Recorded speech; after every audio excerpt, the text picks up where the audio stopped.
Hamas ने Israel के खिलाफ अल-अक्सा स्ट्राम अभियान छेड़ते हुए ताबड़तोड़ हजारों रॉकेट बरसाए। जमीन से आसमान तक हमास के हवाई हमलों से दहला इजराइल। हमास ने समंदर और हवाई मार्ग से इजराइल में घुसपैठ की। अब तक इजराइल और हमास के बीच संघर्ष में दोनों की तरफ से 600 से ज्यादा लोगों की मौत हो चुकी है, जबकि 2000 से ज्यादा लोग घायल हो गए हैं। जबकि इजराइल के जवाबी हमले में करीब 300 फलस्तीनियों की मौत हुई है। ताज़ा स्थिति के मुताबिक हमास लड़ाकों ने कई इजरायली नागरिकों और सैनिकों को गाजा पट्टी और दक्षिणी इजराइल में बंधक बना लिया है, जिन्हें छुड़ाने की कार्रवाई चल रही है।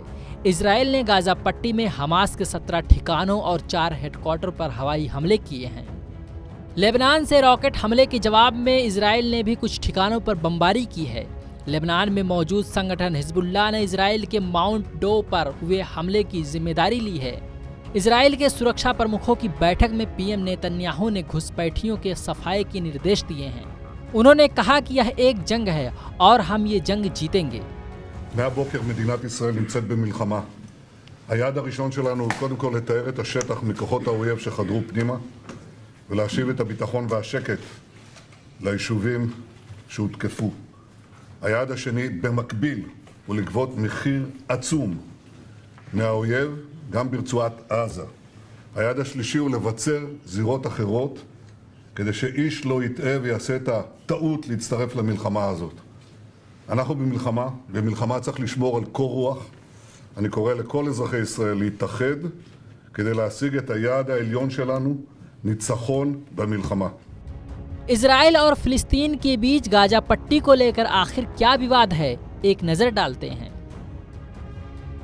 क्या है गाजा पट्टी का विवाद? गाजा पट्टी एक छोटा सा फिलिस्तीनी इलाका है, मिस्र और इजराइल के मध्य भूमध्य सागर के बीच है। फिलिस्तीन बहुसंख्यक मुस्लिम बहुल इलाका है। फिलिस्तीन पर हमास करता है राज।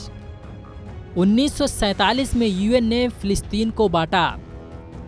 एक तरफ यहूदी, एक तरफ अरब समर्थक हैं। इजराइल और फिलिस्तीन का विवाद 100 साल पुराना है, जब यहूदियों के लिए एक अलग देश बनाने की मांग उठी। आइए जानते हैं इस विवाद की जड़ क्या थी और कब कब क्या हुआ। पुराना इजराइल फिलिस्तीन विवाद 100 साल। 20वीं सदी की शुरुआत में यूरोप में यहूदियों को निशाना बनाया जा रहा था। इन हालात में यहूदी लोगों के लिए एक अलग देश की मांग जोर पकड़ने लगी। भूमध्य सागर और जॉर्डन नदी के बीच पड़ने वाला फिलिस्तीनी इलाका मुसलमानों, यहूदियों और ईसाई धर्म तीनों के लिए पवित्र माना जाता था। इस इलाके पर ऑटोमन साम्राज्य का नियंत्रण था और ये ज्यादातर अरबों और दूसरे मुस्लिम समुदायों के कब्जे में रहा है। इस सब के बीच यहाँ यहूदी लोग बड़ी संख्या में आकर बसने लगे और स्थानीय लोगों में उन्हें लेकर विरोध शुरू हो गया। पहले विश्व युद्ध के बाद ऑटोमन साम्राज्य का विघटन हो गया और ब्रिटेन को राष्ट्र संघ की तरफ से फिलिस्तीनी प्रशासन अपने नियंत्रण में लेने की मंजूरी मिल गई। ब्रिटेन ने फ्रांस के साथ पहले ही मध्य पूर्व का बंटवारा कर लिया था। इस वजह से अरब लोगों और यहूदियों के बीच तनाव की स्थिति पैदा हो गई और दोनों ही पक्षों के सशस्त्र गुटों के बीच हिंसक झड़पों की शुरुआत हुई। उस वक्त ये योजना बनी कि ब्रिटेन के नियंत्रण वाले इलाके को फिलिस्तीनियों और यहूदियों के बीच बांट दिया जाएगा। इजराइल और फिलिस्तीन के बीच तनाव बेहद पुराना है। माना जाता है कि यहूदी, मुस्लिम और ईसाई तीनों की मान्यता इस जमीनी टुकड़े में है जिसे दुनिया यरूशलेम के नाम से जानती है। यरूशलेम को लेकर तनाव क्यों? यरूशलेम में इस्लाम, ईसाई और यहूदियों की मान्यता।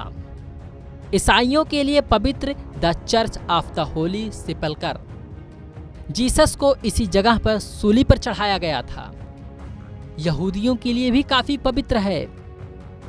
वेस्टर्न वॉल उनके पवित्र मंदिर का अवशेष। 1967 में इजराइल ने यरूशलेम पर कब्जा किया। The United States stands with Israel. We will not ever fail to have their back. We'll make sure that they have the help their citizens need and they can continue to defend themselves. Hamas के जरिए Israel पर किए गए हमले की दुनिया भर में चर्चा हो रही है। अमेरिका से लेकर भारत तक ने इस हमले की कड़ी निंदा की है। पहले से ही रूस और यूक्रेन में जारी युद्ध ने दुनिया को दो भागों में बांट रखा है। अब इजराइल और फिलिस्तीन के बीच शुरू हुई जंग से दुनिया दो भागों में बढ़ती नजर आ रही है।